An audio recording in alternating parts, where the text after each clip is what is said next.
Good evening to all. आप जैसा कि आप जानते हैं, हम लोग पिछली बार क्लाइमेट के बारे में ज़्यादातर चीज़ें डिस्कस कर चुके हैं। वर्ल्ड क्लाइमेट का एक बेसिस ऑफ क्लासिफिकेशन जिसे कहते हैं वो भी देख चुके हैं।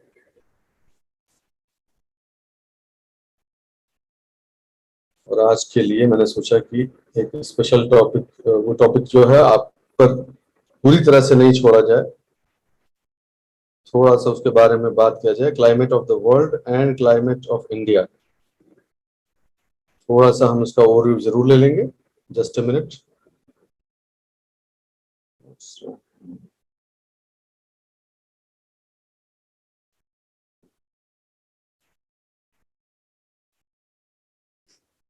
पहले लेकिन इसके बारे में बात करना जरूरी है, क्योंकि इसके बारे में अगर आप जान जाते हैं तो वैसे ही ज्यादातर चीजें क्लियर हो जाएंगी। तो जो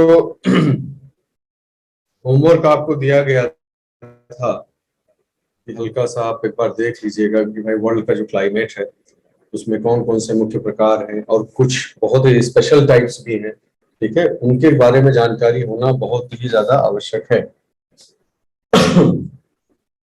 तो जो मुख्य मुख्य आधार है वर्ल्ड के क्लाइमेट के क्लासिफिकेशन का, वो तो हम समझते हैं, हम जानते हैं अब कि अगर घूम घुमा के हम तुमको बोले कि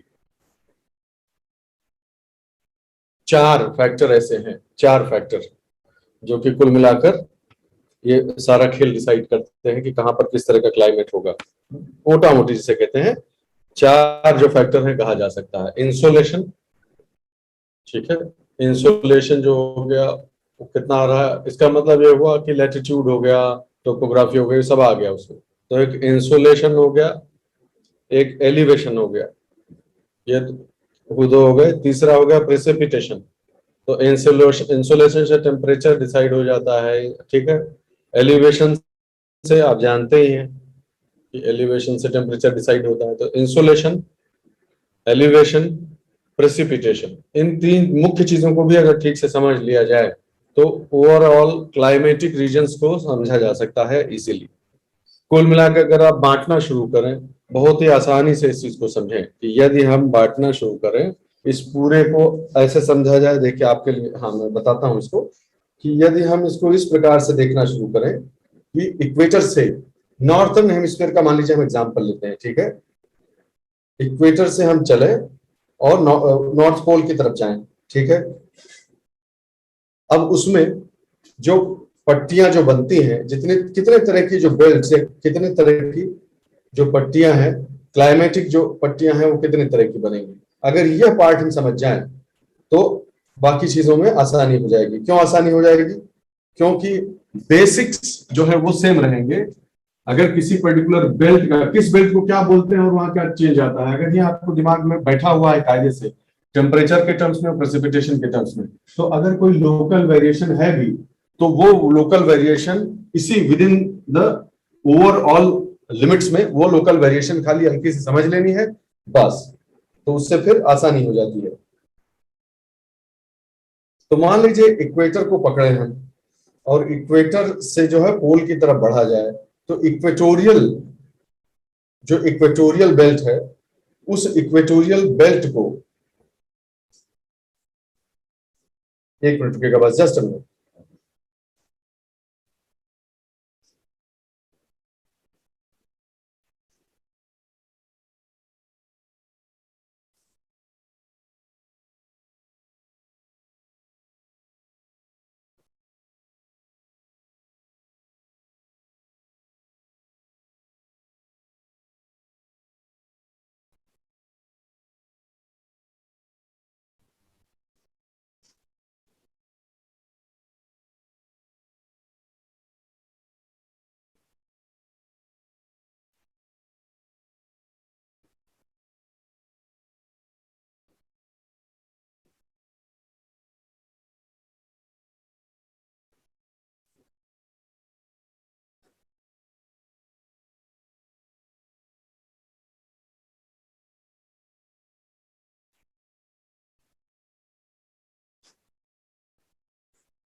Yes.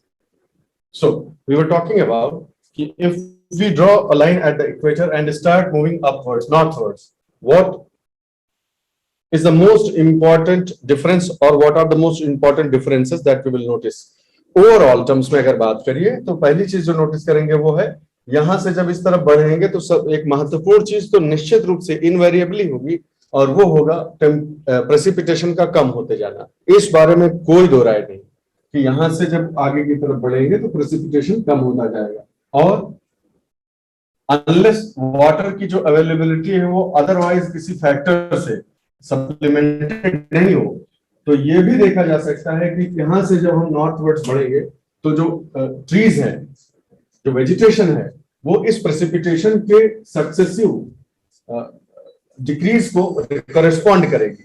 वेजिटेशन यहां पर जो होगी, इस बेल्ट में जो वेजिटेशन होगी वो, क्योंकि इसके प्रेसिपिटेशन की कमी नहीं है, वाटर की अवेलेबिलिटी की कमी नहीं है, इसलिए लग्जूरियस ग्रोथ होगी। जैसे जैसे आगे की तरफ बढ़ते जाएंगे तो ये तो एक जनरल कॉमन पैटर्न होगा। पैटर्न नंबर 2 टेम्परेचर के टर्म्स में भी आप देख रहे हैं लेकिन इसमें समझने वाली बात एक माइन्यूट पॉइंट है कि किस जगह पर इन जो 3-4 बातें हम जो बार बार ये बोल रहे हैं, इनमें से कौन सी जगह पे कौन सा फैक्टर सबसे डोमिनेंट है। जैसे आप सीधे सीधे देख सकते हैं कि इस इलाके में क्योंकि बारिश खूब होती है इसलिए यहां प्रेसिपिटेशन जो है वो डोमिनेंट है, वो डोमिनेंट फैक्टर है डिसाइड करने वाला। इससे आप आगे बढ़ते जैसे जैसे इधर की तरफ बढ़ेंगे तो प्रेसिपिटेशन तो कम होता ही जाता है, लेकिन फिर टेम्परेचर इतने ग्रेडियंट जिसे कहते हैं, किस इन चारों कारकों में से 4-5 कारक जो हम पढ़ते हैं उनमें से कौन से कारक का ग्रेडियंट प्रवणता सर्वाधिक है और वो डिसाइड करती है फिर कि वेजिटेशन तेजी से चेंज होगा कि नहीं, क्लाइमेट तेजी से चेंज होगा कि नहीं। इसके अतिरिक्त अब अगर और कोई फैक्टर्स आ जाएं, जैसे यहाँ ठंडी धारा का निर्माण हो गया, हवाओं का नॉर्थ ईस्टर्ली ट्रेड विंड्स का चलना हो गया, ओशियनिक करंट्स का हो गया, टोपोग्राफी, लोकल टोपोग्राफी का हो गया, ये सब ओवर एंड अबव इन दो फैक्टर्स के टेम्परेचर और प्रेसिपिटेशन के over and above local factors भी वहां के क्लाइमेट को मॉडिफाई कर सकते हैं। उदाहरण के तौर पर आप देखिए, अगर वैसे देखिए, अपने ही देश का उदाहरण देख लीजिए, वैसे देखिए तो हम लोगों का आधा हिस्सा किधर है, ट्रॉपिकल एरिया में है और आधा हिस्सा सब ट्रॉपिकल एरिया के, छोटा सा पट्टी जो होता है सब ट्रॉपिकल हो गया और टेम्परेट में है। तो टेम्परेट कह लीजिए या सब ट्रॉपिकल कहना चाहे तो सब ट्रॉपिकल भी कहते हैं। तो आधा इसमें है। लेकिन हिमालय एक लोकल फैक्टर है, हिमालय के अपने एलिवेशन की वजह से जो इंडियन नेशन का जो पार्ट है, अल्पाइन फॉरेस्ट भी पाए जाते हैं जिसको एच से दिखाया गया है। तो आप देख लीजिए, आप खुद देख लीजिए, वरना तो ये जो लोकल फैक्टर्स की वजह से इसका भी टेम्परेचर वही हो गया जो अदरवाइज इस इलाके में होता है। यह देखो, अदरवाइज इस पट्टी में जो होता है टेम्परेचर, हाइट की वजह से वो टेम्परेचर यहां आ गया। You got my point. तो उसी लैटिट्यूड पर जिसपे यहां पर, यह देखो, इसी लैटिट्यूड पे यहां भीषण गर्मी पड़ रही है, लेकिन यहां पर अल्पाइन क्लाइमेट है क्योंकि हाइट वहां ज्यादा है। समझ गए मेरी बात? तो लैटिट्यूड्स काफी हद तक क्लाइमेट को एक्सप्लेन कर सकते हैं। लैटिट्यूड्स की नॉलेज काफी हद तक क्लाइमेट को एक्सप्लेन कर सकती है, लेकिन अगर कोई लोकल फैक्टर डोमिनेट कर गया, ठीक है, कोई जलवायु कारक ऐसा है जो लोकल फैक्टर है, जैसे मेडिटेरेनियन क्लाइमेट हो गया, तो वो फिर उसे चेंज कर देगा। तो आपको जनरल रूल समझ लेना है और फिर एक्सेप्शंस उसके समझ लेने हैं, एक्सेप्शंस या मॉडिफिकेशन समझ लेने हैं, दैट्स ऑल। इससे ज्यादा परेशान होने की जरूरत है ही नहीं। तो एक नजर हल्का सा डाल लेते हैं इस पर कि ये क्या कहना चाह रहा है।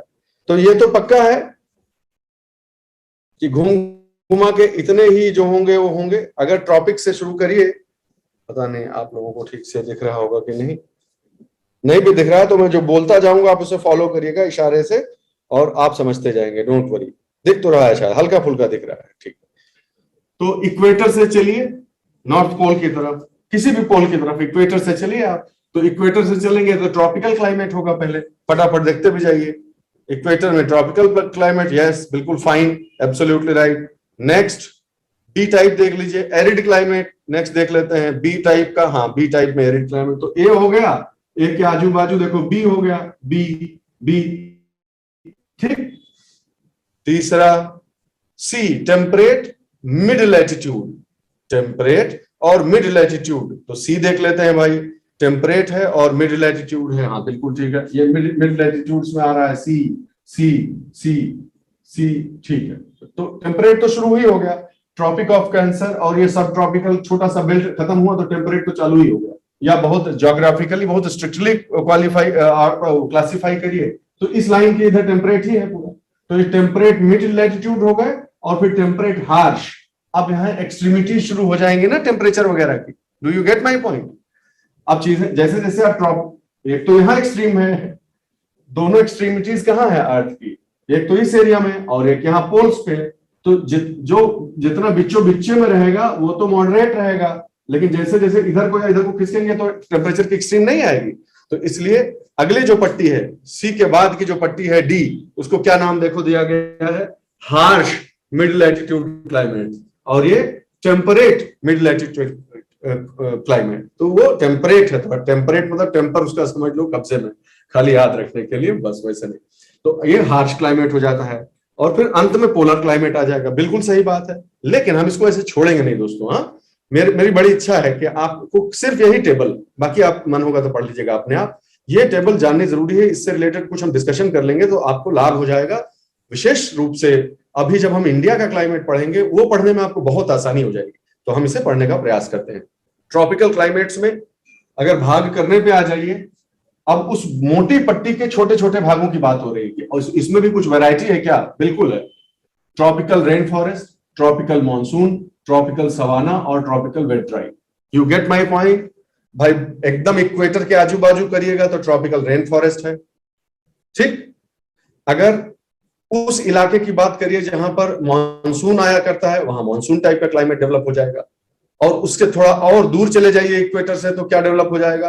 पानी उतना नहीं रह गया भाई, है ना, पानी उतना प्रेसिपिटेशन उस लेवल का नहीं रह गया, तो जो लग्जूरियंट फॉरेस्ट ग्रोथ के बजाय उसको रिप्लेस कर दिया गया सवाना ग्रासलैंड से, वहां पर सवाना ग्रासलैंड आ गया। समझ गए बात को? हल्का हल्का भी पढ़ते चलेंगे बस, overview. Generally hot with no cold season. Main सबसे इंपॉर्टेंट चीज क्या है? विंटर्स का ना होना। Generally hot tropical rain forest उस इलाके में होते हैं जहां साल भर टेम्परेचर जो है वो मोर और लेस टॉलरेबल रेंज में रहता है, और वहां पर कोल्ड विंटर्स नहीं होती है या विंटर्स नहीं के बराबर होती है, ठीक है। कोल्ड सीजन होता ही नहीं है और साल भर मॉइस्चर बना रहता है। समझते जाओ इस चीज को।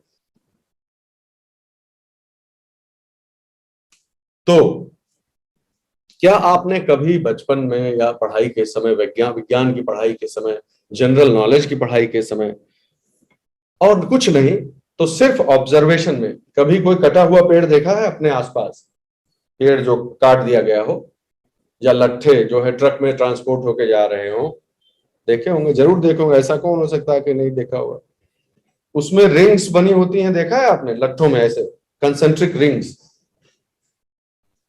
ये भी देखे होंगे, जरूर देखे होंगे। उन रिंग्स का क्या सिग्निफिकेंस होता है?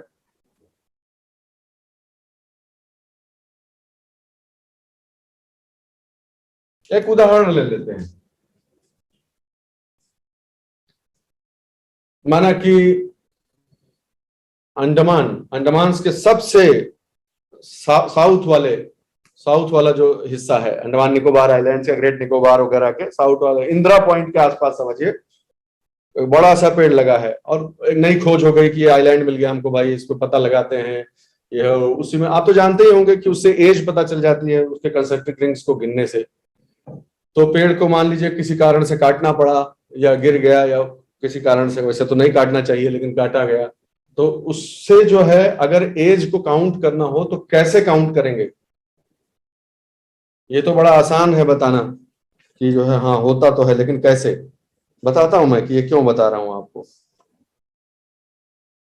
दिखा देता हूं फिर।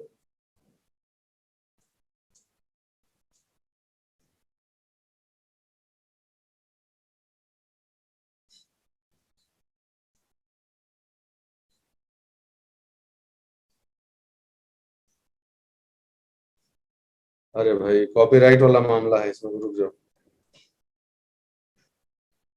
अरे जा ही नहीं रहा है भाई पीछे। जाम कर दिया है सब वीडियो गेम खेल खेल के, यही में छोड़ नहीं रहा। छोड़ो, देख लिया ना।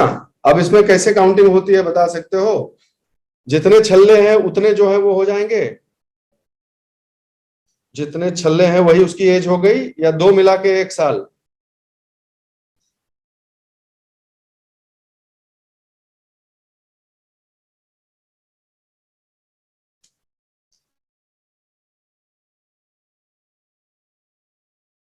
हम्म, यही एक अपना गरीबन का साथी है विकिपीडिया ही भाई। ये अंतर पैदा ही क्यों होता है? गाढ़ा हल्का गाढ़ा हल्का, ये जो अंतर है, ये रिंग्स बनती ही क्यों, क्यों बनती है रिंग्स? ये रिंग्स इसलिए बनती है दोस्तों क्योंकि जो पौधा पेड़ है उसके पानी की जो आवश्यकता है वो अलग अलग सीजन में अलग अलग होती है। तो जब पानी की आवश्यकता बहुत अधिक होती है तब ज्यादा सुदृढ़ और अच्छे ट्रांसपोर्टर्स बनते हैं, टिश्यू बनते हैं। फिर कम होती है पानी की आवश्यकता, जब कम हो जाती है तो एकदम ऐसे अहरा गहरा टाइप का, फिर अच्छा, फिर ऐसा ऐसा अल्टरनेट होता जाता है। तो 1 साल में 2 सीजन इस तरह के आते हैं, तो 2 6 6 महीने पे समझो डेवलप होता है, तो 2 हो गए। इस प्रकार उनको गिनकर जो है 1 साल किया जा सकता है, ठीक है। लेकिन तुम लोग असली चीज मिस कर गए। बायोलॉजी और बॉटनी पढ़ाने के लिए, even though that is my subject, लेकिन वो पढ़ाने के लिए यहाँ नहीं बैठे, यहाँ आपका ज्योग्राफिकल नॉलेज टेस्ट करने के लिए मैंने पूछा था ये सवाल। आप ये बात मानते हैं कि इंदिरा पॉइंट जो है वो इक्वेटोरियल बेल्ट में है, एक तरह से समझने के लिए कह लीजिए इक्वेटर के आसपास है? ये बात सही है कि गलत है?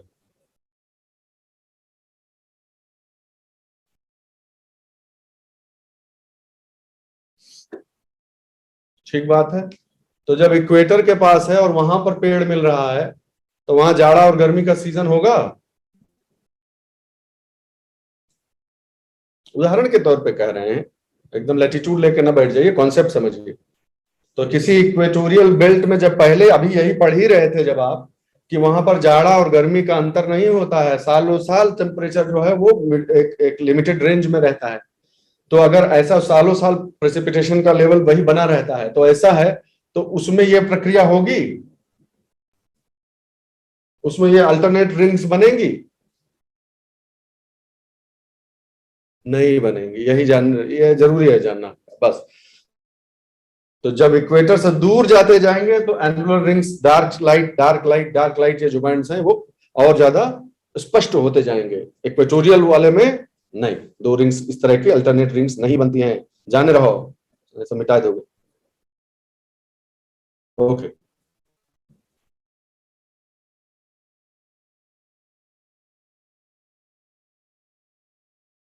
अब जो हम पढ़ रहे थे वो कहाँ गवा? हद है यार, मतलब रियल।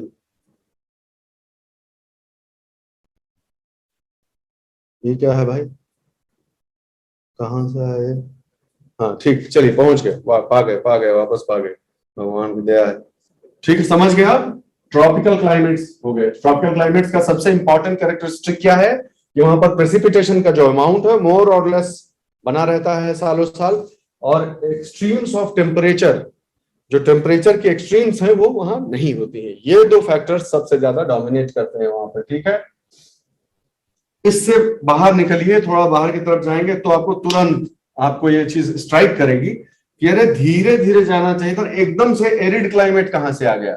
तब आप पाएंगे कि भाई ऐसा है कि सेमी एरिड और एरिड, दो सिचुएशन, इक्वेटर से दूर जाएंगे तो पहले सेमी एरिड आएगा और फिर एरिड आएगा। डेजर्ट जितने भी है, चाहे वो हॉट हो चाहे कोल्ड डेजर्ट हो, वो उन्हीं पट्टियों में पाए जाते हैं। और उसका कारण, अच्छी बात यह है कि अब आप जानते हैं कि इसका कारण क्या है, कि ये जो डेजर्ट्स है, और ये एक बेहतरीन उदाहरण है ये जानने का कि कैसे लैटिट्यूड्स बढ़ने के साथ साथ प्रेसिपिटेशन भी कम होता है। और बात सिर्फ प्रेसिपिटेशन की नहीं है, कुछ लोकल फैक्टर्स की वजह से भी इन बाउंड्रीज पे डेजर्ट पैदा हो जाते हैं। और अब आप जानते हैं कि कोल्ड करंट्स उनमें से एक बहुत बड़ा कारण है, नंबर 1। नंबर 2, अगर नॉर्थ ईस्टर्न ट्रेड विंड्स आती भी हैं तो उनको कहीं रास्ता में ऐसा नहीं है कि कहीं मॉइस्चर मिल जाए, और अगर हो भी तो यहाँ पहुंचते पहुंचते, जो वेस्टर्न बाउंड्रीज तक पहुंचते पहुंचते वो मॉइस्चर नहीं कर सकती। हमने इसके केस में भी वो चीज पढ़ी थी कि अगर मॉइस्चर यहाँ से आएगी तो भी यहाँ पहुंचते पहुंचते खेला खत्म हो चुका होता है, यहाँ रेनफॉल नहीं होती है, मॉइस्चर नहीं होता है। Remember that. Everyone, I believe सबको याद होगा ये चीज। ठीक भाई, तो सेमी एरिड और सेमी एरिड से फिर एरिड में चले गए। तो मतलब कि ये स्टेपी स्टेप क्या कह रहा है, तो सेमी ग्रास जो है स्टेपी भी एक तरह की वेजिटेशन है, ठीक है, आप जानते ही होंगे उसको, हम लोग पढ़ेंगे अभी, उसकी टेंशन नहीं।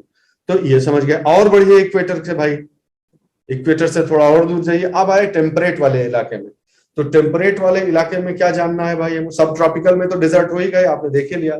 अब टेम्परेट वाले इलाके में जो पहली पट्टी है, टेम्परेट वाले इलाके में, गड़बड़ाओ ना कहीं तुम लोग इसलिए, यानी कर्क रेखा के ठीक ऊपर जो पहली छोटी सी पट्टी है, ये उसी को सब ट्रॉपिकल भी शब्द इस्तेमाल किया जाता है। टेम्परेट रीजन में है लेकिन उसे सब ट्रॉपिकल भी आप जानते हैं, इसकी तो बात हो ही चुकी है। तो ये ऐसा सब ट्रॉपिकल इलाका है जो हम अभी दिखाए आपको, वो ऐसा सब ट्रॉपिकल इलाका है जो कि ह्यूमिड है, अभी भी ह्यूमिड बना हुआ है जो, ठीक है, ट्रॉपिकल के ठीक बाजू में है और लेकिन ह्यूमिड है वो, ठीक है। Wet year round, long hot summer and short intermittent cold, very very important for you because it is just beside the tropical area. तो मॉइस्चर तो इसको मिलता है, ठीक ठाक मिलता है, इसमें कोई दो राय नहीं है, लेकिन इसका मेन कैरेक्टरिस्टिक फीचर क्या है कि समर्स खूब गर्मी होती है यहाँ पर और कोल्ड सीजन छोटा होता है। ये बहुत जरूरी है आपके लिए जानना, कोल्ड सीजन जो है वो छोटा इंटरमिटेंट कोल्ड सीजन होता है, ठीक है, छोटा सा ही होता है समर्स के बीच में। लॉन्ग और हॉट समर्स होती हैं। मैं इसको क्यों बार बार आपको बल देके बता रहा हूं, यही दे देगा निम्नलिखित कथनों पर विचार कीजिए, इस क्लाइमेट के बारे में निम्नलिखित में से क्या सही है, इसलिए एकदम तैनात रहिए। तो लॉन्ग समर्स हो और छोटे जाड़े हो तो समझिए ह्यूमिड सब ट्रॉपिकल इलाके का बात हो रहा है। अब देखिए धीरे धीरे आगे बढ़िएगा और विंटर्स में चेंज आना शुरू हो जाएगा। उससे आगे बढ़िए, marine west coast, west coast के क्लाइमेट और मरीन के आजू बाजू, समंदर के आजू बाजू वाले जो इलाके हैं वो वेट ईयर राउंड, ठीक है, वो तो ठीक है, मोर और लेस उसी पट्टी में है, सब टेम्परेट वाले ही पट्टी में है, तो वेट तो रहता है, मॉइस्चर तो इसको मिलता है। वार्म समर्स रहती है, हॉट नहीं, वार्म समर्स, थोड़ा गर्मी कम हुआ, और cold but not severe winter, और न गर्मी सीवियर न विंटर सीवियर। समझ ही गए होंगे कि मरीन लिखा हुआ है, वेस्ट कोस्ट और मरीन। अब इन सब का जो असली सिग्निफिकेंस है, अभी हमारे पास समय नहीं है और पता शायद यूपीएससी के हिसाब से उतना जरूरी भी नहीं, असली सिग्निफिकेंस तब होता है जब आप वर्ल्ड के टूरिस्ट डेस्टिनेशंस को देखेंगे कि अच्छा यहां पर क्यों टूरिज्म ज्यादा है, इस क्लाइमेट की वजह से। So that is what you need to understand, that is how these things impact the human life, the social life and economic life. Okay, अगली चीज क्या है, मरीन माइल्ड समर, और माइल्ड हो गया, ठीक। आगे बढ़िए, मेडिटेरेनियन, बहुत महत्वपूर्ण, छोड़िएगा मत इसे, इसके बारे में थोड़ा बहुत और भी पढ़िएगा। Wet in the winter but dry in summer, देखिए पलट गया खेला, देख रहे हैं आप समझ गए अब कि मेडिटेरियन क्लाइमेट में जो है जाड़ों में बरसात होती है और समर्स जो है वो गर्म होती है, and cold but not severe winter, और इसीलिए मेडिटेरेनियन क्लाइमेट अपने आप में अलग ही पहा। Yes yes, absolutely right Ramakant. और आपको जानना है कि कौन सा क्लाइमेट किस प्रकार की फसलों के लिए अच्छा है, किस प्रकार के टूरिज्म को प्रमोट करता है। जब आप इस तरह से इंटीग्रेट करके पढ़ेंगे तो आपको बहुत मजा आएगा, सब चीजें आसान हो जाएंगी। वेजिटेशन तो मैं आपको बता ही दूंगा, उसकी चिंता ना करिए, लेकिन मेरी इच्छा है, आपसे मेरा निवेदन है कि आप इस पक्ष को ध्यान में रख के पढ़ाई कीजिएगा। किसी भी अच्छी टेक्स्ट बुक से पढ़ेंगे, और टेक्स्ट बुक हो सकता है ये थोड़ा कमजोर पड़ जाए इस मामले में, थोड़ा गूगल कर लीजिएगा, आपको बहुत फायदा होगा उससे। सवाल एक दो भी सही हो गया तो मजा आ जाएगा। मेडिटेरेनियन में देखिए, टेम्परेट मानसून दो तरह के, wet in summer but dry in winter, long hot summer and short intermittent winter, wet in summer but dry in winter, warm summer and cold but not severe winter, ठीक है। कुल मिलाकर ये बात यह है कि सबसे अब जो है आप दूसरे जोन में प्रवेश करने से ठीक पहले जहां जहां मानसून जैसी विंड्स के वजह से बारिश होती है, उनकी बात ये की जा रही है टेम्परेट मिड लैटिट्यूड क्लाइमेट्स के लिए, ठीक है। Next, harsh mid latitude climate. Harsh mid latitude climate में कॉन्टिनेंटल मानसून आपके लिए इंपॉर्टेंट है, बहुत ज्यादा बाकी चीजों के लिए परेशान होने की जरूरत नहीं है। और फिर सीधे पोलर में आ जाइएगा, टुंड्रा पढ़ लीजिएगा। मैंने आपको बता दिया क्या क्या महत्वपूर्ण लगता है मुझे, मेरे हिसाब से वापस एक बार देख लेते हैं। ट्रॉपिकल पूरा खूब अच्छे से समझ लीजिएगा, एरिड पूरा खूब बढ़िया से समझ लीजिएगा। टेम्परेट वाले में मेडिटेरेनियन और मेरीन वेस्ट कोस्ट बहुत अच्छे से समझ लीजिएगा, ठीक है, दोनों के दोनों। आगे बढ़ने पे आप ये कॉन्टिनेंटल मानसून को ठीक से समझ लीजिएगा, मुझे लगता है, and that should be it. ज्यादा परेशान होने की जरूरत नहीं, इतने से काम हो जाता है। अब इस छोटी सी अवेलेबल नॉलेज को अगर हम अप्लाई करें भारत के ऊपर, इंडिया के ऊपर, तो सीधे सीधे कोरिलेशन समझ में आ सकता है। आप देखिए कि कैसे ये लाइन बटी हुई है, ऑलमोस्ट जैसे कर्क रेखा के ही हिसाब से बटी हुई है, ठीक है। और आप अच्छे से समझ सकते हैं कि मानसून, अदरवाइज अगर इस क्षेत्र में मानसून विंड्स का ये जो फिनोमिनन है वो नहीं होता, मानसून वाली घटना ना हो रही होती, तो फिर भारत का जो भूखंड है वो इतना ट्रॉपिकल और बाकी सब ट्रॉपिकल होता कि नहीं होता, और ये टेम्परेट। क्या बात सही बोल रहे हैं कि नहीं बोल रहे हैं, बताओ।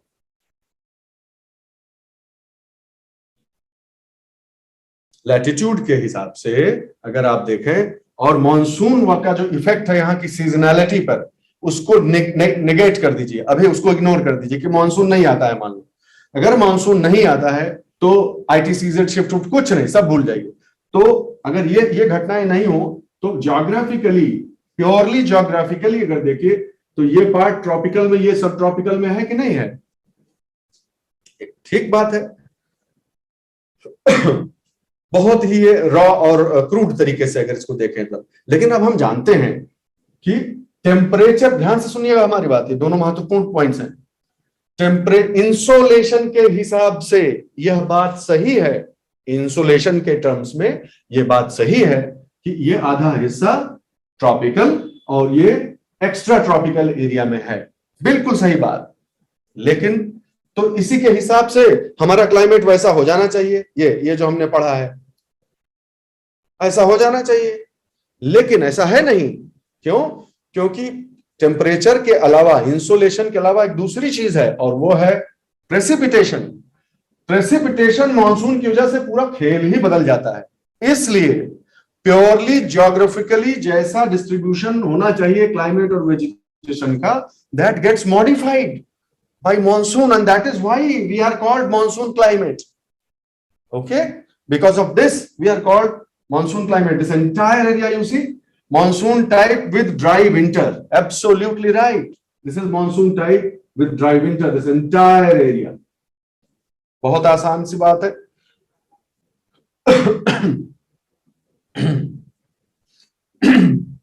तो मुख्य दो, अगर मैं सिर्फ और सिर्फ 3 मुख्य चीजें आपको बताऊंगा, सिर्फ वही 3 चीजें आप याद रखिएगा।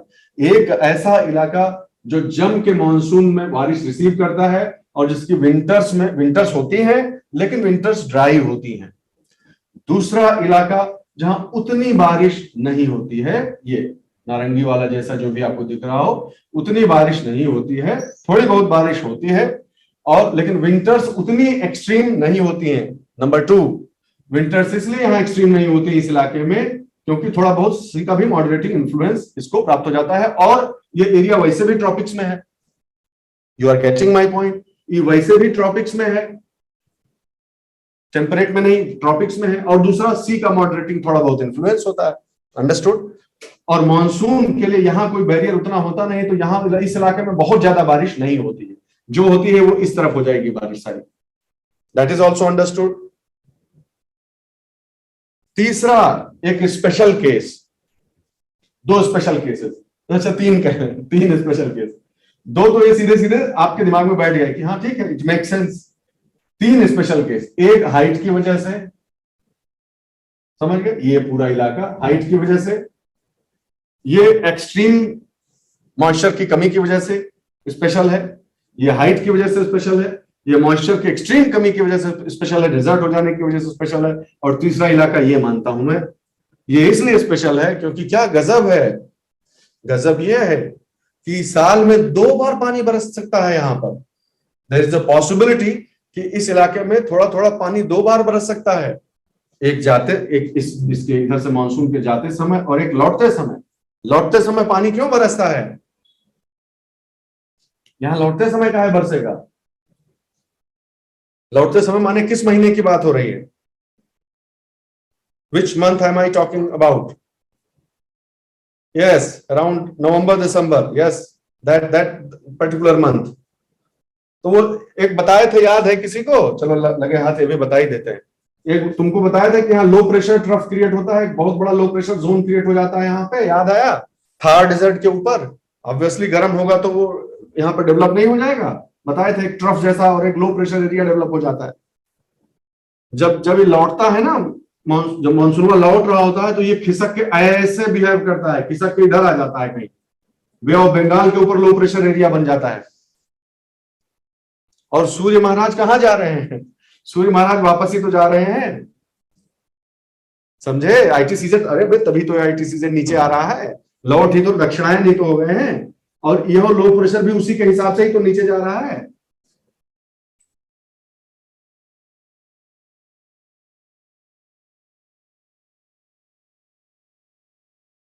तो बताओ भैया, अब तो पढ़े लिखे लोग हो, सी सरफेस हो, हॉट हो, इवेपोरेशन हो रहा हो, और pre existing disturbance, low pressure create हो गया हो, तो यहां क्या होगा?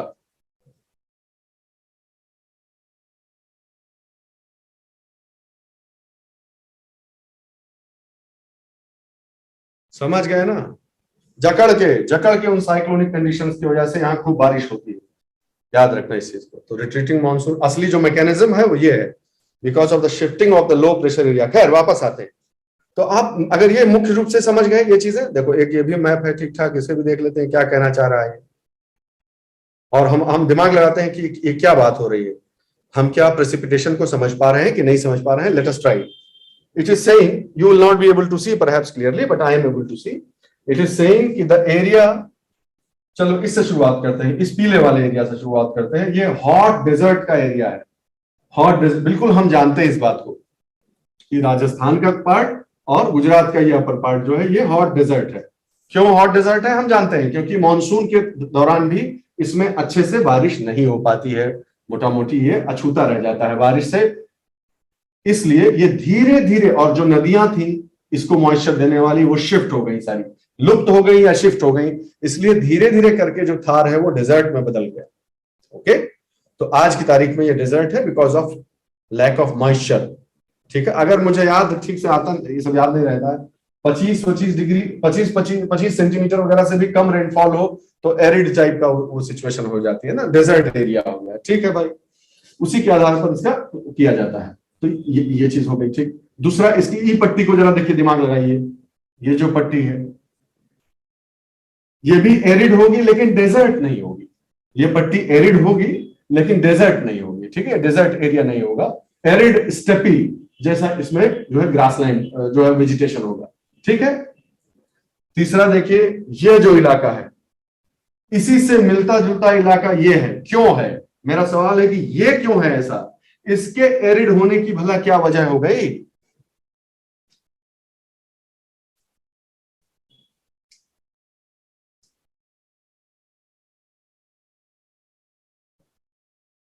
चलो ठीक है, यू पीपल नो दिस।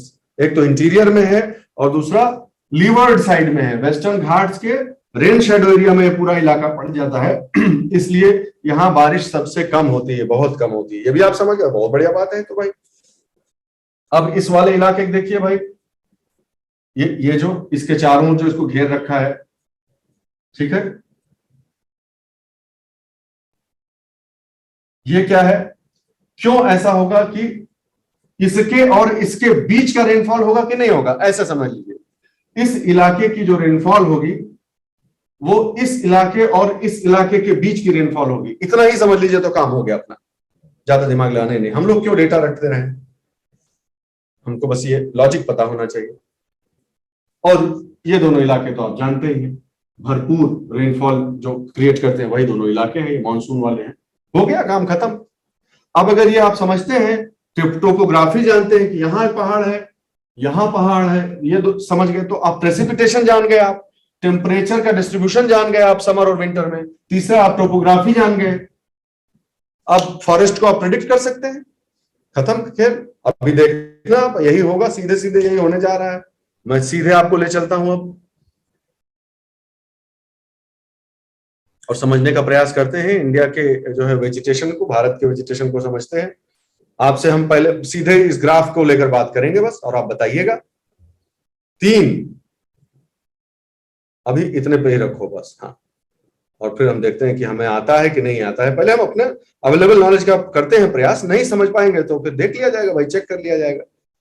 ठीक है, तो कुल मिलाकर क्या आप मानते हैं कि अगर सीधे सीधे मैं खाली एक काम करूं कि भाई, 1 मिनट पेन ले लूं तो, हाँ, सीधे सीधे काम बस ये करूं दोस्तों कि ज्यादा मेहनत करने की बजाय ऐसे एक लाइन खींच दूं मैं कि देखिए भाई, ऊपर से नीचे की तरफ चलते समय प्रेसिपिटेशन जो है वो कम होता जाएगा।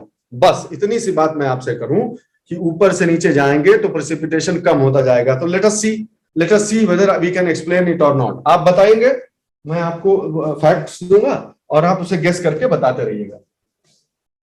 अच्छा, नाम ही लिखा हुआ है तो कोई वैसे भी दिख तो रहा ही है, लेकिन आप लॉजिक से भी उसे डिड्यूस कर सकते हैं। अगर 200 सेंटीमीटर से ज्यादा की एनुअल मीन रेनफॉल हो, एनुअल प्रेसिपिटेशन 200 सेंटीमीटर से ज्यादा का होगा, तो ध्यान से सुनना, तो वो जो हम पढ़ रहे थे, हाँ, अब कोरिलेट करो तब मजा है। इसमें से कौन सी सिचुएशन पैदा हो जाएगी भारत में?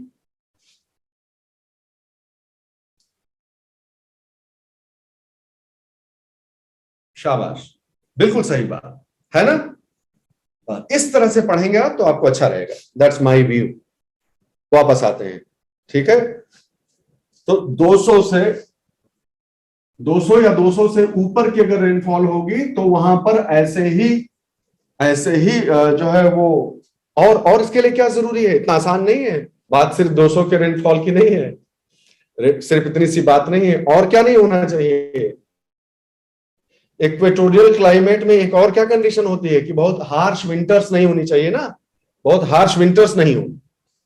तो ये याद रखना कि भाई थ्रू आउट द ईयर पानी इतना बढ़िया से बरसता हो, थ्रू आउट ना भी हो तो पानी खूब अच्छी मात्रा में बरसता हो, इनको पानी की कमी न रहती हो। और अगर पानी की कमी नहीं रहेगी, पानी की इनको कमी ही नहीं महसूस होगी, तो ये पत्ते गिराएंगे, सारे पत्ते एक साथ गिराएंगे कि अरे गिराओ गिराओ पत्ते, पानी बचाना है। पत्तों से ही तो पानी जो है वो उनका ट्रांसपिरेशन होता है, तो पौधे पत्ते गिरा देते हैं पानी बचाना हो तो इनको सारे पत्ते एक साथ गिराने की जरूरत पड़ेगी? जिसकी जैसी एज होती जाए वो ठीक है, लेकिन एज एन एडेप्टिव मैकेनिज्म इनको गिराने की जरूरत एक साथ नहीं रहेगी पत्ते की। तो अगर ऐसा है तो इनका क्या नाम रखना जाना चाहिए हमको? हो गया, सिंपल सी बात है। अब हर एक कैटेगरी में भी ऐसे खींच लीजिए लाइन, हर एक कैटेगरी में भी मॉइस्चर जो है वो ऐसे कम होता जाएगा, सिंपल सी बात है। तो पहले ही कैटेगरी पे अभी रुकिए, फर्स्ट कैटेगरी पे ही रुकिए आप। एवरग्रीन फॉरेस्ट इंडिया में कहां पाए जाएंगे, मेरा सवाल है। तो आप रीजन मत बताइए, रीजन मतलब क्षेत्र मत बताइए, परिक्षेत्र की व्याख्या न कीजिए। आप ये बताइए कि ये सिचुएशन कहां होने की संभावना है, 200 और 200 से ज्यादा रेनफॉल होने की संभावना कहां है, और फट से आप वहां पे पहुंच सकते हैं। आपको कहीं कोई दिक्कत ही नहीं होनी चाहिए। लो देखो, आप बता दो भाई हमको कि इनके कहां पाए जाने की संभावना है। हम लोग क्यों रटे? सीधे सीधे मन में आता है कि नहीं कि वेस्टर्न घाट और नॉर्थ ईस्ट इंडिया घूम घुमा के हो ना हो इधर ही कहीं मिलेगा ये, क्योंकि सबसे ज्यादा बारिश यही होती है, बात खत्म। उससे ज्यादा आपको परेशान होने की जरूरत ही नहीं। नेक्स्ट, अभी दिखाएंगे मैप बाद में, पहले हम आपसे डिड्यूस करवाएंगे, मैप बाद में देखा जाएगा। अब उससे थोड़ा सा कम, वेट नहीं कह सकते, सेमी कह लीजिए, सेमी एवरग्रीन है, ठीक है। वेट है तो एवरग्रीन ही हो गया, सेमी। तो सेमी मतलब 200 से थोड़ा कम। तो इसमें कौन सा परेशान होने की बात है? जहां ये जंगल लगे हुए हैं वही के अगल बगल होगा कहीं पे, जहां उतनी बारिश नहीं होती होगी, थोड़ी कम होती होगी। सिंपल फंडा है एकदम। तो ये हमेशा उनके अगल बगल ही पाए जाते हैं। जब खूब बारिश वाला जंगल, खूब बारिश वाला इलाका कम बारिश वाले इलाके में ट्रांजिट कर रहा होता है, ट्रांजिशन कर, संक्रमण कर रहा होता है, संक्रांति कर रहा होता है, तो जो बीच की पट्टी होती है वो यही होती है, सेमी सेमी वाले की, ठीक है। कि भाई एक तरफ थोड़ा कम बारिश है, एक तरफ बहुत ज्यादा बारिश है, हम बीच वाले हैं। Okay fine, that make sense. तीसरा, ये इंटरेस्टिंग है, why I have written it as a special case, because it is very intriguing and very interesting. This is an area which does not receive rainfall of this magnitude. It's not the magnitude, it's the time period, the frequency in the year because of which it still remains evergreen, otherwise it would not be. Monsoon, जिस तरह monsoon एकदम बढ़िया से हचक के बारिश करता है wait और सेमी में, यहां वो वाला बारिश नहीं हो रहा है, लेकिन साल में इसको 2 बार बारिश मिल जा रही है, तो भी इफेक्ट तो वही होगा कि इसे भी पत्ते गिराने की जरूरत नहीं पड़ेगी। फिर माना कि उतना तगड़ा बारिश नहीं हो रहा है, लेकिन पानी तो काम भर का मिल जा रहा है, 2 बार में मिल जा रहा है एक बार की बजाय। You get my point. तो जिसको समर में और विंटर्स में दोनों में पानी मिल जाए तो वो भी क्यों पत्ते गिराएगा। और आप ही बता दीजिए अब कि इसमें कौन सा इलाका है जिसमें समर और विंटर्स में दोनों में जो है वो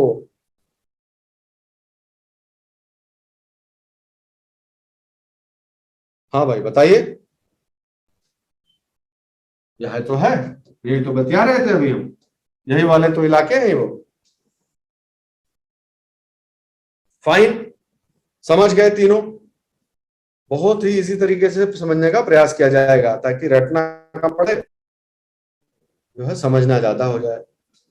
तो ट्रॉपिकल में ये सब ट्रॉपिकल के टाइप्स हम पढ़ रहे हैं, ऑब्वियसली ये ट्रॉपिकल तो है ही है। ठीक है, अभी तक जो है हम जितना भी पढ़ाई किए हैं वो कुल मिला के जो भी कर्क रेखा है इसी के आजू बाजू का पास शिफ्ट तो हो ही जाता है किसी से, तो इसके नीचे का ही बात हो रहा है ना। तो एक तरह से हम ट्रॉपिकल वाले का ही बात अभी कर रहे हैं। और देखिए ट्रॉपिकल में और क्या क्या आता है, याद रखिएगा ये नोमेनक्लेचर दरअसल वर्ल्ड के हिसाब से है। हम सिर्फ एक जो है आपस में संबंध स्थापित कर रहे हैं। हमारे यहाँ भारत में जरूरी नहीं कि वो ट्रॉपिकल में ही पाया जाना चाहिए, टेम्परेट नहीं नहीं नहीं, नहीं वैसी बात नहीं। हम तो मानसून वाले हैं, तो हमारी तो सारे जो फैक्टर्स हैं वैसे भी मॉडिफाई हो गए हैं। तो 1-to-1 कोरिलेशन हो टर्म्स में और ज्योग्राफिकल एरिया में ये जरूरी नहीं है, ध्यान रखिएगा इस बात को। लार्जली बस होना चाहिए, स्पेसिफिकली नहीं होना चाहिए, कोई जरूरत नहीं है प्रिसाइसली होने का। अगला है कि पानी थोड़ा और कम हो गया, ठीक है, डेसिडुअस हो जाएंगे, वही वाले पर्णपाती। अगर भाई किसी 200 से जब कम होने लगेगा ना वो पनिया, तब थोड़ा जो पेड़ पौधा है उसको फिर फेस होगा भाई, वाटर का थोड़ा बहुत स्ट्रेस फेस होना शुरू हो जाएगा। और इसमें भी वही पैटर्न वही रहेगा कि deciduous tropical yes, deciduous yes, उसमें 2 कैटेगरी मॉइस्ट और dry, depending upon the availability of water. तो हम फिर दिमाग लगाते हैं भाई, एक बार दिमाग लगा के देखते हैं कि ऐसा जो है क्या होगा कि कौन से ऐसे इलाके होंगे एक्चुअली जहां पर इस प्रकार का जो है डेसिडुअस फॉरेस्ट पाए जाएंगे, और उनके 2 प्रकार हैं, मॉइस्ट और ड्राई। तो आप बताइए, दिमाग लगाते हैं, कहां को मैप हुआ, ये यहां पहले समझ लो इसको जो हम कह रहे हैं, तब हम उधर मैप की तरफ चला जाए। अब हम बात कर रहे हैं ऐसे इलाके की जहां पर पानी की बरसात जो प्रेसिपिटेशन है वो कम होता जाए और 200 के अंदर आ जाए, यानी 150 के आसपास एवरेज यहां रहा है और 70-75 के यहां रहा है, यानी 150 से लगभग कम। मॉइस्ट और ड्राई इनके पत्ते गिर जाया करते हैं, ठीक है। तो लगाते हैं दिमाग भाई कि ऐसा कैसे, कौन इलाके में होगा। देखे कोई मैप दिखे तो इसमें लगाते हैं दिमाग, इसमें कौन से इलाके में ऐसा होगा। बताएं आप खुद, दिमाग लगा के बताइए कि अगर ये ट्रॉपिकल वाला पूरा इलाका है ये हरियर का, ये जहां खूब बारिश हो रही है, खूब बारिश जम के बारिश हो रही है, ठीक, तो वो कौन सा 2nd ग्रेड इलाका होगा। इसी में कहीं ऐसे विस्तृत होगा, थोड़ा कम पानी मिलता है ना इस इलाके को, तो यहीं पे ऐसे ऐसे ऐसे कहीं जो है वो डिस्ट्रीब्यूटेड होगा। सिंपल सी बात है, इसमें तो कहीं परेशान होने का कोई वही नहीं है, ठीक है। हम आपको पूछते, देखिए कैसे होगा मामला। ये जो इलाका है ये 1, 2 और थोड़ा बहुत इलाका यहां भी होता है जहां बरसात कम होती जाती है, ठीक है। ये climatic, this is climatic division. हम फॉरेस्ट की बात कर रहे हैं, उसमें और शार्प डिवीजन होता है, तो ये कंफ्यूज ना होना कि सर इसमें तो ग्रीन दिखा रहा है, आप दूसरा कलर क्यों कर रहे हैं। ये क्लाइमेटिक है, ब्रॉड क्लाइमेटिक क्लासिफिकेशन, और मैं स्पेसिफिक आपको बता रहा हूं कि ये इलाका हो गया, ये इलाका हो गया, और थोड़ा बहुत यहाँ का पार्ट जो हो गया, जहां भी 200 से कम, 150 के आजू बाजू रेनफॉल आने लगती है, वहां पर डेसिडुअस फॉरेस्ट पैदा होते हैं, डेसिडुअस फॉरेस्ट होते हैं। और इसमें भी और पानी कम हो जाए तो एक इलाका यहाँ का भी होता है, ये जो मैं आपको दिखा रहा हूं इस समय, ये इलाका भी जो होता है नीचे का, ये उत्तर प्रदेश का ये इतना छोटा पश्चिमी भाग और ये सब, यहाँ भी, यहाँ ड्राई डेसिडुअस, ये 1 2 3 मॉइस्ट डेसिडुअस, ये और भी कम पानी, ड्राई डेसिडुअस यहां पर पैदा होता है। Okay, clear? I hope so. और करते हैं, पनिया को और कम करते हैं भाई, देखा जाए, और कम कर दीजिए पानी, थॉर्न, पानी इतना कम हो जाए कि पत्ती गिराने से काम नहीं चल रहा है। इसमें भी एक कॉन्टिन्यूटी है, पत्ती गिराने से भी काम नहीं चल रहा है, पानी इतना ज्यादा, जो ट्रांसपिरेशन है, evapotranspiration is so much higher than precipitation that the plant has to go for structural adaptations. पत्तियों को कांटों में बदल देने की जरूरत पड़ जा रही है।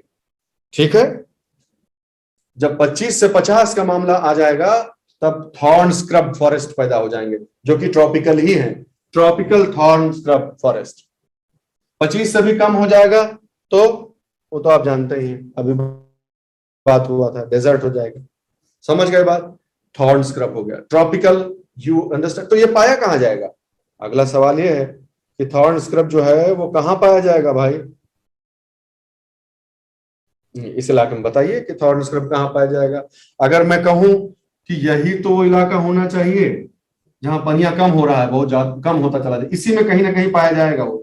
अब भाई एकदम कोई बाउंड्री तो खींची हुई है नहीं कि यहां से पानी 100 सेंटीमीटर और यहां से 50 और यहां से 25। कुल मिलाकर आप कह सकते हैं कि डिस्ट्रीब्यूशन ऑफ थॉर्न स्क्रब जो होगा वो इसी पट्टी में यही कहीं पाया जाएगा, इधर और इधर, 2 जगह पे थॉर्न स्क्रब पाए जाएंगे।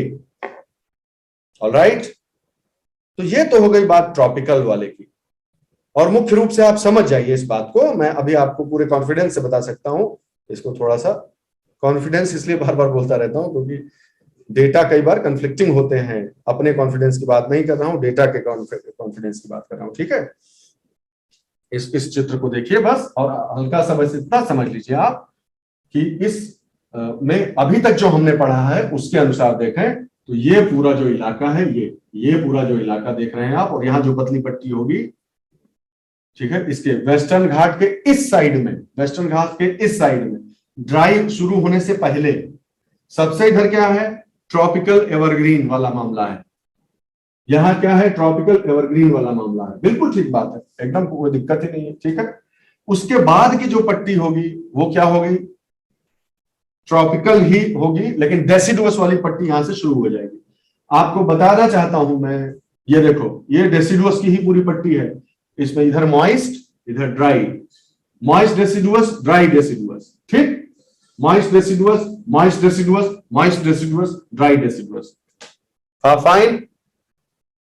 अगर मॉइस्ट डेसिडुअस और ड्राई डेसिडुअस वाले सारे इलाके को मिला दिया जाए तो I think, if I am right, 30 और 20 50 और 7 और 8 15 65% इलाका कवर हो जाता है। जो लोग डेटा जिनको याद हो बताना अगर हम गलती कर रहे हो। जो मॉइस्ट वाला पार्ट हुआ है ना, मॉइस्ट मॉइस्ट मॉइस्ट, ये सबसे ज्यादा है, 37%।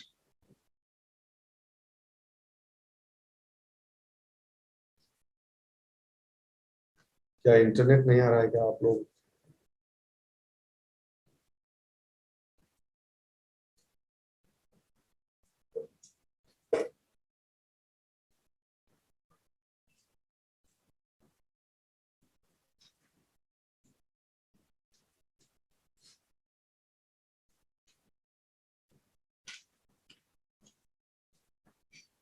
हाँ, आया आया, जवाब आना शुरू हुआ, दिखने लगा भाई। हाँ ठीक है, तो समझ लीजिएगा, कोई कोई पूछ ले तो मॉइस्ट डिसिडुअस नंबर 1, ड्राई डिसिडुअस उसके बाद, और उसके बाद ये एवरग्रीन वाला तीसरे नंबर पे। तीन तो याद रखिए कम से कम, ठीक है, कम से कम पहले 3 याद रखने चाहिए आप, 1 2 3। यहां तक आप बात समझ गए ऐसा मेरा अनुमान है। आगे बढ़ते हैं भाई। अब सब ट्रॉपिकल में चलते हैं। सब ट्रॉपिकल, तो सब ट्रॉपिकल का कहां पाया जाता है? उच्च भूमियों में पाया जाता है, इसमें कोई दो राय नहीं। ये दोनों ही, सब ट्रॉपिकल और टेम्परेट। अब ट्रॉपिक से बाहर निकल गए ना, तो सब ट्रॉपिक, और मॉनसून ने ऐसा मॉडिफाई कर रखा है कि स्ट्रिक्टली लैटिट्यूड के हिसाब से कुछ हो नहीं रहा है। तो इसलिए मैं आपको बता रहा हूं कि सब ट्रॉपिकल अगर क्लाइमेट आपको ढूंढना है तो थोड़ा ऊंचाई जाना पड़ेगा आपको। इसलिए इन दोनों को सम्मिलित रूप से माउंटेन भी कहते हैं, आपकी जानकारी के लिए। पर्वतीय क्लाइमेट, इन दोनों को पर्वतीय भी कहते हैं, माउंटेन। ठीक है, तो माउंटेन में दो भाग हो गए, सब ट्रॉपिकल और टेम्परेट। ऑब्वियसली समझ ही गए होंगे कि आगे जैसे जैसे जाओगे हाइट का डिफरेंस आता जाएगा कि नहीं। सब ट्रॉपिकल मतलब क्या? ज्यादा गर्म। टेम्परेट मतलब उससे ठंडा। तो यहाँ तो इंडिया में तो लैटिट्यूड क्रॉस करके आप चाइना तो जा नहीं रहे हैं, तो यहाँ हाइट में इंक्रीज होगा, सिंपल सी बात है। तो कम हाइट पे 1000-2000 के आसपास रहेंगे आप, तो जो है सब ट्रॉपिकल मिलेगा आपको, और उससे ऊपर जाएंगे तो टेम्परेट मिलेगा, उससे भी ऊपर चले जाएंगे तो अल्पाइन मिलेगा। सिंपल क्लासिफिकेशन है, कहीं कुछ परेशान होना ही नहीं। ठीक है, तो या ऐसा कह दो, चलो आपको आसान कर देता हूं। ऐसा कह देते हैं कि अभी तक आपने मॉइस्चर वाला मेरा देखा था तीर, अब मैं हाइट वाला तीर लगा रहा हूं यहाँ पे। ये देखिए, इधर हाइट बढ़ती जा रही है, इधर मॉइस्चर कम हो रहा था, इधर हाइट बढ़ती जा रही है, कम से कम इन तीनों के रेस्पेक्ट में। समझ गए? बहुत आसान है, कुछ है ये नहीं है, मैं का झूठ है तो किया जाए। चलो भाई पढ़ते हैं फिर, इसकी क्या बात हो रही। तो कहता है कि सब ट्रॉपिकल का जहां तक प्रश्न है, उसके 3 प्रकार के वन पाए जाते हैं उन इलाकों में। जनरली ये क्या है कि 1000 तक ये पट्टी पाई जाती है, उससे ऊंचे जाइए तो ये पट्टी पाई जाती है, और उसी में मिला जुला ये पट्टी पाई जाती है, थोड़ा और हाइट पे।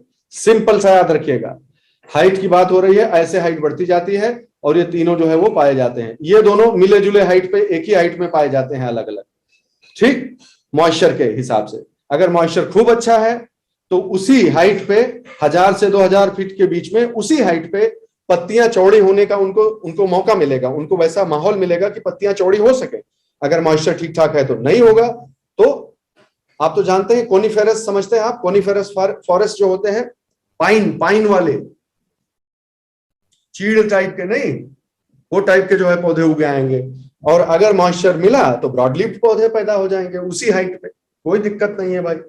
और ड्राई एवरग्रीन, कि ड्राई है, ठीक है, मॉइस्चर कम है, और 1000 तक रहते हैं, और एवरग्रीन रहते हैं। ये पौधों का ऐसा प्रकार है जहां पर उस तरह की कंडीशंस होती हैं कि ये भी अपनी लीव्स एक साथ नहीं गिराते, ये भी अपनी, उनको इतना मॉइस्चर मिल जाता है हाइट की वजह से, जहां पर वो है इस तरह से वो लोकेटेड है कि उनको इतना मॉइस्चर मिल जाया करता है कि उन्हें भी पत्तियां गिराने की जरूरत नहीं पड़ती। तो सबसे ऊपर ब्रॉड लीव्ड है, अगर मॉइस्चर अच्छा है तो। उसी के साथ कोनिफरस है, मॉइस्चर नहीं है तो पाइन वाला जो है डिस्ट्रीब्यूशन पाया जाता है, पाइन फॉरेस्ट का। और उस नीचे वाली बेल्ट जो है अप टू 1000 में dry evergreen forest, mountain forest.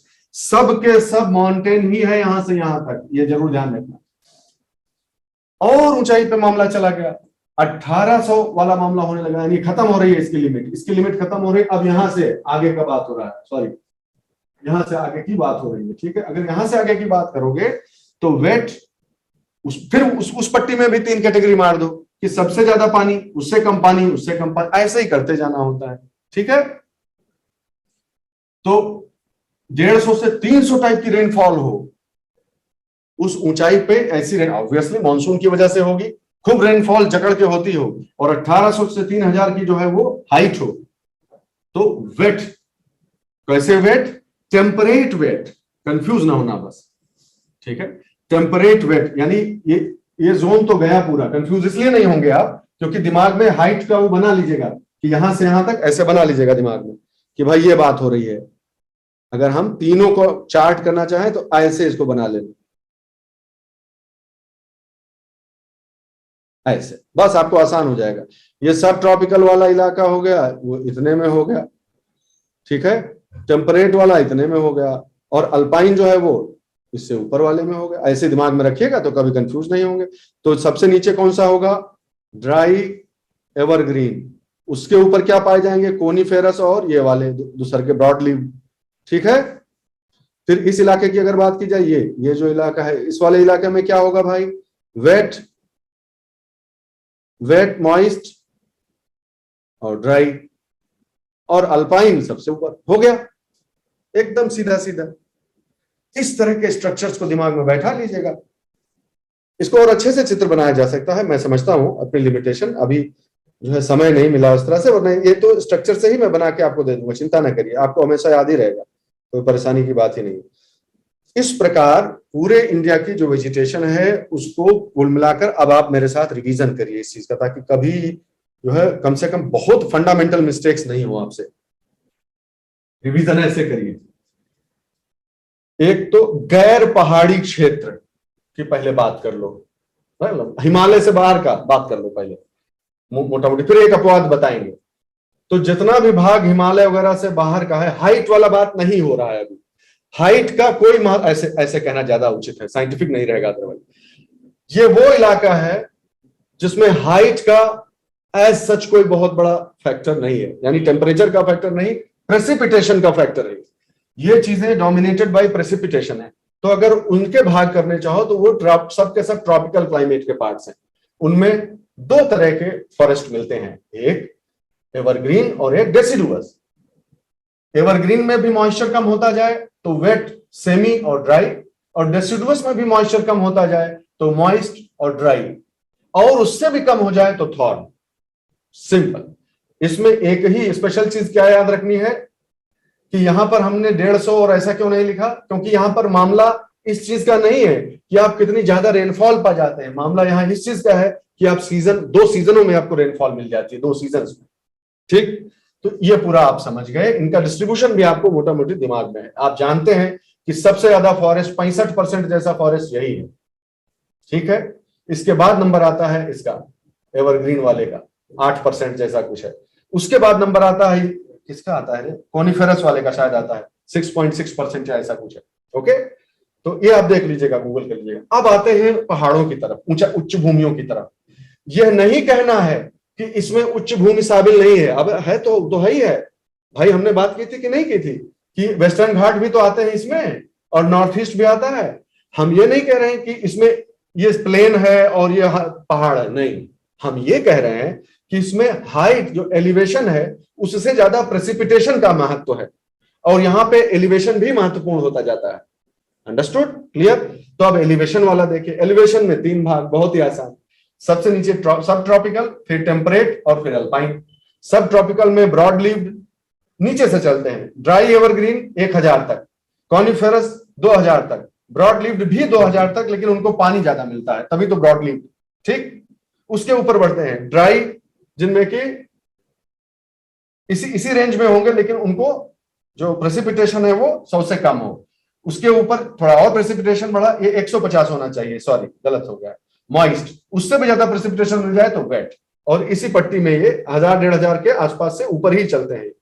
और सबसे ऊपर चले जाएंगे तो अल्पाइन फॉरेस्ट होंगे, जहां हो सकता है आगे अगर आप बढ़ते स्नो लाइन से ठीक नीचे, स्नो लाइन आने तक की बात है, तो वहां पर तो मुश्किल हो जाता है, ट्री वगैरह का मिलना, सर्वाइव होना बहुत मुश्किल होता है। छोटे छोटे जो है वो वेजिटेशन, अल्पाइन वेजिटेशन मिलती हैं।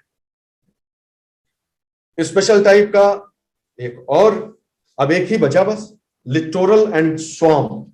लिटोरल से ही समझ गए होंगे कि ओशन के आसपास की जो है कोस्टल एरिया की बात हो रही है भाई। और स्वैम्प वो हो गया, स्वैम्प तो कहीं भी डेवलप हो सकता है, आप जानते ही हैं, है ना, कहीं भी जो है वो आप पढ़ ही चुके हैं। स्वैम्प अगर डेवलप हो जाए तो स्वाम्प डेवलप होने पे किस प्रकार की सॉइल बनती है, कौन सी प्रोसेस होती है अगर स्वाम्प बन जाए तो? मार्श और स्वाम्प अगर डेवलप हो जाए तो कौन से टाइप की सॉइल बनती है? सो रहे थे जब सॉइल पढ़ रहे थे तब? पानी भरा है लगातार तो क्या होगा?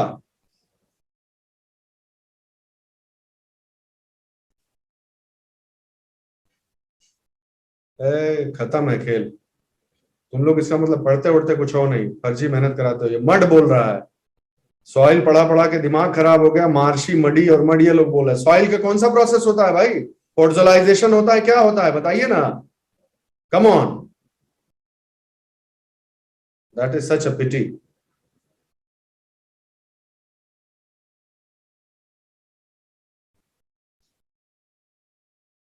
चलिए भाई, आप लोग अपना अपना होमवर्क करिए, आप लोगों को ज्यादा दिमाग लगाने वाला नहीं है।